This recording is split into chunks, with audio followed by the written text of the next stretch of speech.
مختلف ریاستوں میں ایک ہی پیداوار کے لیے مختلف اقل ترین امدادی قیمتوں کے پس پردہ تفاوت پر استفسار کرتے ہوئے سابق ریاستی وزیر و رکن اسمبلی سدی پیٹ BRS ہریش راؤ نے کپاس کے لیے اقل ترین امدادی قیمت MSP کے لیے مرکزی حکومت کے متضاد نقطہ نظر پر شدید تشویش کا اظہار کیا۔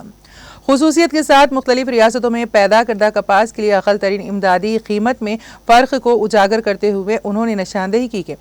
تلنگانہ میں کپاس کے کسانوں کے ساتھ ناروا سلوک کیا جا رہا ہے۔ تلنگانہ میں کپاس کے لیے اقل ترین امدادی قیمت کم مقرر کی گئی ہیں۔ ہریش راؤ نے مرکز سے یہ جاننے کی کوشش کی کہ گجرات میں کپاس کے لیے اقل ترین امدادی قیمت اور باقی ملک میں مقررہ قیمت مختلف کیوں ہے۔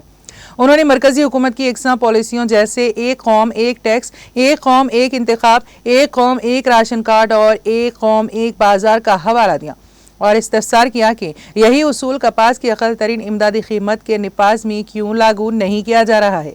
انہوں نے نشاندہی کی کہ گجرات میں کپاس کی اقل ترین امدادی قیمت 8,257 روپے فی کوئنٹل مقرر کی گئی ہیں، وہیں تلنگانہ میں اقل ترین امدادی قیمت صرف 7,521 روپے فی کوئنٹل ہے۔ انہوں نے ملک بھر میں کپاس کے لیے یکساں اقل ترین امدادی قیمت کا مطالبہ کیا۔ ہریش راؤ نے ایک مستقل اور منصفانہ اقل ترین امدادی قیمت پالیسی پر زور دیا تاکہ تمام ریاستوں کے کسانوں کے ساتھ مساویانہ سلوک کو یقینی بنایا جا سکے۔